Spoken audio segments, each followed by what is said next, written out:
నమస్తే, నేను ప్రియాంకర. కాంగ్రెస్ పార్టీ ఎప్పుడు చూసినా అంతర్గత కలహాలతోనే ఉంటుంది. వీటికి ఒక ఫుల్ స్టాప్ అనేదే పడదు. ఇది ఇప్పుడు కాదు, ఎప్పటి నుండో చూస్తున్నది. ఇప్పుడు తెలంగాణలో కాంగ్రెస్ పార్టీ పరిస్థితి కూడా ఇదే విధంగా ఉంది. సో ఈ పంచాయతీ ఢిల్లీకి పాకింది. ఢిల్లీలో ఒక ముఖ్యమైన మీటింగ్ నిర్వహిస్తున్నారు. దీనికి ఇక్కడున్న మంత్రులు, అలానే TPCC president Mahesh Kumar Goud, CM Revanth Reddy గారితో సైతం అందరూ ఆ మీటింగ్కి అటెండ్ అవ్వాలి.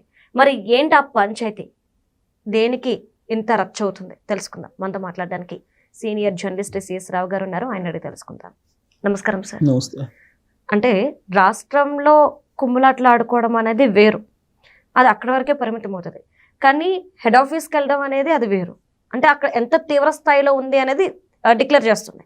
ఇప్పుడు ఢిల్లీలో ఒక మీటింగ్ ఉన్నపలంగా నిర్వహిస్తున్నారు. ఆ మీటింగ్ ఇక్కడ ఉన్న మంత్రులు, టీపీసీసీ ప్రెసిడెంట్ రేవంత్ రెడ్డి గారు అందరూ కూడా అటెండ్ అవ్వాలి అనేది. దీనికి ముఖ్య కారణం అంతర్గత కలహాలు మాత్రమే అని. సో ఏ అంశం ఇంత ఇదయింది? తెలంగాణలో కాంగ్రెస్ పార్టీ పరిస్థితి, అంతర్గతంగా ఉండేటువంటి సమస్యలు, వీటన్నిటిని పరిశీలిస్తే ఢిల్లీకి అధిష్టానం పిలిచింది అంటే డెఫినెట్గా ఏదో సీరియస్గా ఏదో డెసిషన్ తీసుకుంటుంది, ఏదో కాబోతుంది కాంగ్రెస్ పార్టీలో అనేది సహజంగా అనుకుంటారు. కానీ కాంగ్రెస్ పార్టీలో ఏమీ కాదు. కాంగ్రెస్ పార్టీకి సంబంధించినటువంటి రాజకీయాలు ఎలా ఉంటాయో తెలిసినటువంటి వాళ్ళు ఇవన్నీ కామనేను. వాళ్ళ అధిష్టానం పిలిపిస్తుంటుంది, మళ్ళీ ఏదో మాట్లాడి పంపిస్తుంటారు, కొన్ని రోజులు బాగుంటారు, మళ్ళీ వీళ్ళు అంతర్గతంగా గొడవలు పడుతుంటారు, మళ్ళీ ఢిల్లీ పిలిపిస్తుంటారు, మళ్ళీ వాళ్ళు మాట్లాడుతుంటారు. ఇది జరిగేటువంటి ప్రక్రియ కాంగ్రెస్ పార్టీలో, ఇదేం కొత్త కాదు.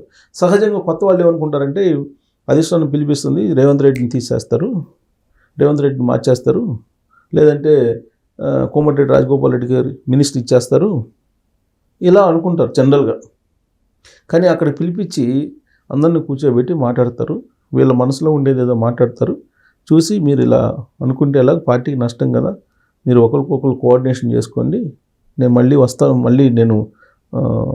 వస్తాను తెలంగాణకు వస్తాను, కార్యక్రమం పెట్టండి అని చెప్పి పంపిస్తారు రాహుల్ గాంధీ.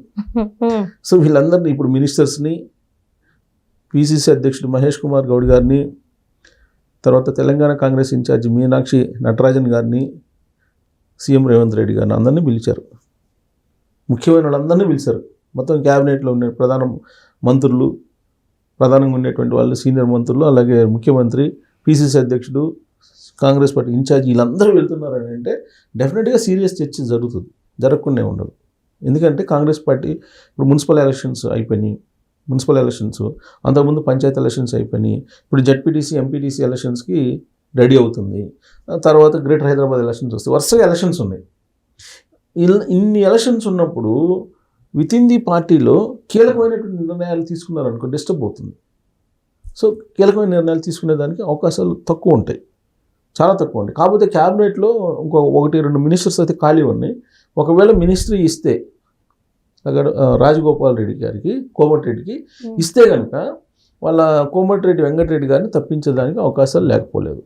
ఇద్దరికి ఒకేసారి క్యాబినెట్లో స్థానం ఇస్తారని అంటే అది నెగిటివ్ ఇంపాక్ట్ వెళ్తుంది. అధిష్టానం ఎప్పుడు కూడా కాంగ్రెస్ పార్టీ అధిష్టానం సామాజిక ఈక్వేషన్ పాటిస్తూ ఉంటుంది, ప్రాంతీయ ఈక్వేషన్ కూడా పాటిస్తూ ఉంటుంది. సో కాబట్టి ఇద్దరిని ఒకేసారి అకామిడేట్ చేసేదానికి బహుశా అంత అంగీకరించకపోవచ్చు. ఒకటి నామినేటెడ్ పోస్టులు ఇంకా పెండింగ్ ఉన్నాయి.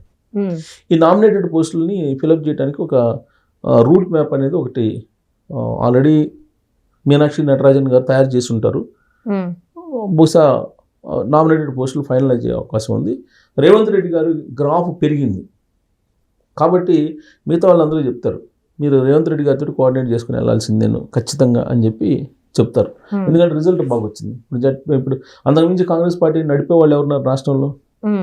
లేరు కదా. పైగా తెలంగాణలో రాబోయేది జడ్పీటీసీ, ఎంపీటీసీ కీలకమైన ఎన్నికలు, గ్రేటర్ హైదరాబాద్ ఎన్నికలు ఇంకా కీలకమైనవి. సో అలాంటప్పుడు మీకు ఇప్పుడు డిస్టర్బ్ చేసుకోరు కదా. ఒకవైపు కర్ణాటకలో కాంగ్రెస్ పార్టీ డిస్టర్బెన్స్గా ఉంది, డీకే శివకుమార్ వర్సెస్ సిద్ధరామయ్య అని. నీ ఎప్పుడు సీఎం అవుతానని చెప్పి డీకే శివకుమార్ గారు 80 మంది ఎమ్మెల్యేలతో సంతకాలు పెట్టుకుని ఆయన ఢిల్లీలో ఆయన ప్రయత్నాలు ఆయన చేస్తున్నారు. ఇక్కడ అలాంటి సిచ్యువేషన్ లేదు.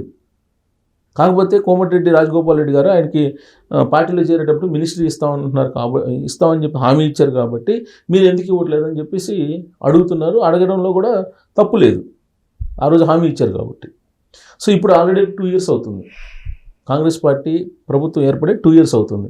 ఈ 2 years దాని మీద రివ్యూ చేసి క్యాబినెట్లో కొంతమందిని మినిస్టర్స్ని తొలగించి కొంతమందిని తీసుకునేదానికి అవకాశం ఉంది. కాకపోతే ఇప్పటికిప్పుడు చేయరు. ఇప్పటికిప్పుడు చేయకుండా కొంత టైం తీసుకొని ఈ ఎలక్షన్స్ కూడా అయిపోయిన తర్వాత చేసేటువంటి అవకాశం ఉంది, కానీ ఇప్పటికిప్పుడు చేయరు. ఒకటి, మీనాక్షి నటరాజన్ గారు స్పెషాలిటీ ఏంటంటే మిగతా కాంగ్రెస్ పార్టీ ఇన్ఛార్జీల కంటే కూడా ఆవిడ చాలా సాధారణంగా ఉంటారు, లో ప్రొఫైల్ మెయింటైన్ చేస్తారు. కాంగ్రెస్ పార్టీకి ఎవరు పని చేస్తున్నారు, ఎవరు పని చేయట్లేదు అనేది చాలా క్లియర్గా ఆవిడ రిపోర్ట్ ఇస్తారు. అలాగే రాజ్యసభ ఉంది. రాజ్యసభకి 2 రాజ్యసభలు ఖాళీ అయినాయి. ఇప్పుడు 2 రాజ్యసభలు ఖాళీ అయినాయి. ఈ 2 రాజ్యసభలకి ఎంపిక చేసుకోవాలి. కాంగ్రెస్ పార్టీ తరఫు నుంచి ఇక్కడ ఎంపిక అయ్యే అవకాశం ఉంది. కాబట్టి ఆ ఎంపికకు సంబంధించి కూడా ఈసారి చర్చిస్తారు. ఇప్పుడు ఎవరిని ఎంపిక చేయాలి, జానారెడ్డి గారిని ఎంపిక చేయాలా, లేదంటే విహెచ్ గారిని ఎంపిక చేయాలా, ఇలా 4-5 పేర్లు సీనియర్సీ. ప్లస్ ఇప్పుడు బీజేపీ యాక్చువల్గా బలహీనంగా ఉంది. సో ఇలాంటి సమయంలో కాంగ్రెస్ పార్టీ బలపడినట్టు కనపడుతుంది. ఇప్పుడు దాదాపు 87 మున్సిపాలిటీలు, 116లో 87 మున్సిపాలిటీలు, 7 కార్పొరేషన్లు, 5 కార్పొరేషన్లు కాంగ్రెస్ పార్టీ చేజిక్కించుకుంది. సో ఇది గుడ్ రిజల్టే. కాకపోతే బీఆర్ఎస్ పార్టీ ఓట్ బ్యాంక్ మాది పెరిగింది 2024 లోక్సభ ఎన్నికల కంటే అని చెప్పి చెప్తుంది. కానీ 2023 అసెంబ్లీ ఎన్నికల కంటే తగ్గింది ఓట్ బ్యాంక్ అని చెప్పి వాళ్ళు దాచిపెడుతున్నారు. లోక్సభ ఎన్నికల్ని బెంచ్ మార్క్గా తీసుకొని వాళ్ళు చూపిస్తున్నారు. లోక్సభ ఎన్నికల్లో ఏం జరిగింది, అసెంబ్లీ ఎన్నికల్లో బీజేపీకి బీఆర్ఎస్ పార్టీ పరోక్షంగా మద్దతు ఇచ్చింది. లోక్సభ ఎన్నికల్లో బీజేపీకి బీఆర్ఎస్ పార్టీ పరోక్షంగా మద్దతు ఇచ్చింది. లేదంటే బీఆర్ఎస్ పార్టీ అసలు ఒక్క ఎంపీని కూడా గెలుచుకోకపోవడం ఏంటి? లోక్సభ ఎన్నికల్లో 8 మంది ఎంపీలు 6 నెలల వ్యవధిలో ఎట్టొస్తారు బీజేపీకి? సో ఆ 2 పార్టీల మధ్య ఒక తెర వెనుక ఒక ఒప్పందం ఉంది అనేది సహజంగా ఎవరైనా అనుమానిస్తారు. కాంగ్రెస్ పార్టీ కూడా మొదటి నుంచి అదే చెప్తోంది.